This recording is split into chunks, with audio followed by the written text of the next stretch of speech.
नमस्कार, आप सभी का स्वागत है और मैं हूं अनमोल मट्टू।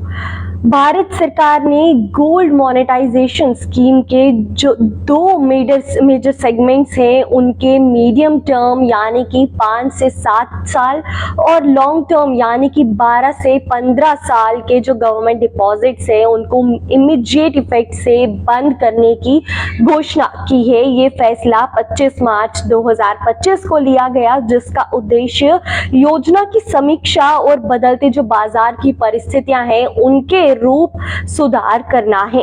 सरकार ने ये भी स्पष्ट किया कि जो मौजूदा डिपॉजिट्स है उन पर अभी कोई असर नहीं पड़ेगा और वो जो मैच्योरिटी पीरियड पर पूरे हो जाएंगे और मैच्योरिटी पीरियड तक वे जारी रहेंगे और उसके बाद अपनी जो मैच्योरिटी पीरियड के बाद अपनी स्कीम्स के तहत जितने पैसे लगाए हैं वह उन सभी को मिल जाएंगे। अब बात करें कि गोल्ड मोनेटाइजेशन स्कीम आखिरकार है क्या, तो भारत में बड़ी मात्रा में सोना इनएक्टिव वे में घरों में, मंदिरों में और संस्थानों में जमा रहता है, जिससे इकोनॉमी पर कोई असर नहीं पड़ता या कोई भी डायरेक्ट बेनिफिट नहीं हो पाता है। इससे ध्यान में रखते हुए सरकार ने 2015 में गोल्ड मोनेटाइजेशन स्कीम शुरू की थी, जिसका उद्देश्य लोगों को सोना बैंक्स में जमा कराने के लिए प्रोत्साहन करना था और उस पर उन्हें ब्याज मिलने का मौका देना था। लेकिन अब बता दें कि गोल्ड मोनेटाइजेशन स्कीम के जो दो मेजर सेगमेंट्स है यानी कि मीडियम टर्म और लॉन्ग टर्म के गवर्नमेंट डिपॉजिट्स को अब इमीडिएट इफेक्ट से बंद कर दिया गया है।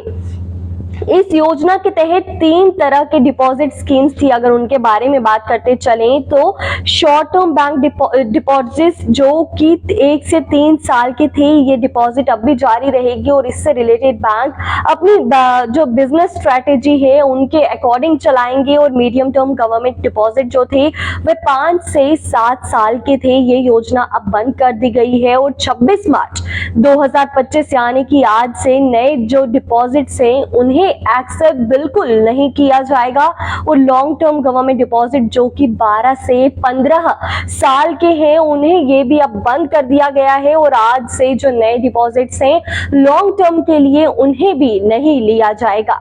मौजूदा अब जो जमा है, जो कि डिपॉजिट किए गए हैं पैसे, अब उनका क्या होगा, तो उनके बारे में बात करते चलें तो रिजर्व बैंक ऑफ इंडिया ने यह भी स्पष्ट किया है कि जिन लोगों ने पहले ही मीडियम और लॉन्ग टर्म की डिपॉजिट स्कीम्स में पैसे इन्वेस्ट किए हुए हैं उनकी कलेक्शन जो मैच्योरिटी है उस टाइम पीरियड तक रहेगी और यानी कि इन्वेस्टर्स को अब घबराने की कोई जरूरत नहीं है, क्योंकि उनकी जो जमा राशि है जितने समय के लिए उन्होंने फिक्स करवाई है उतनी देर के बाद मैच्योरिटी जो पीरियड है वह हो जाएगा। उसके बाद उन्हें वे सारी जो राशि है वह अपने समय पर मिल जाएगी। अब सरकार ने ये फैसला क्यों लिया तो उसके बारे में बताते चलें। योजना का जो है कम प्रभाव नजर आया एक्सपर्ट्स के माने तो ये योजना उतनी सफल नहीं रही जितनी मानी जा रही थी, क्योंकि लोग सोने को पारंपरिक रूप पे यानी कि ट्रेडिशनल वे में ही अपने पास रखना पसंद कर रहे थे, यानी कि ये लोग इसे अपने पास ही रखना पसंद कर रहे थे। बाजार में बदलाव भी देखने को मिला। हाल ही में सोने के जो रेट्स हैं उनमें काफी उतार चढ़ाव देखने को मिला, जिससे सरकार पर फाइनेंशियल दबाव पड़ा कि कभी सोने के प्रभाव जो इफेक्ट रेट्स बढ़ रहे थे वे काफी हो रहे थे और कभी सोने के रेट्स काफी कम हो रहे थे और इस कारण सरकार पर काफी प्रभाव भी पड़ा। गवर्नमेंट जो रिस्पॉन्सिबिलिटीज हैं उन्हें कम करने के लिए भी ये एक स्टेप लिया गया। बात करें कि मीडियम और लॉन्ग टर्म की जो डिपॉजिट स्कीम्स हैं उनको बनाए रखने से सरकार पर इंटरेस्ट की जो पेमेंट्स है उनका बोझ पड़ रहा था, जिसे कंट्रोल करने के लिए ये स्टेप उठाया गया। इसका बाजार और इन्वेस्टर्स पर क्या असर पड़ेगा उसके बारे में बात करते चले। सरकार के इस फैसले के बाद गोल्ड इन्वेस्टर्स को अब बैंक के शॉर्ट टर्म डिपॉजिट ऑप्शंस का इस्तेमाल करना होगा।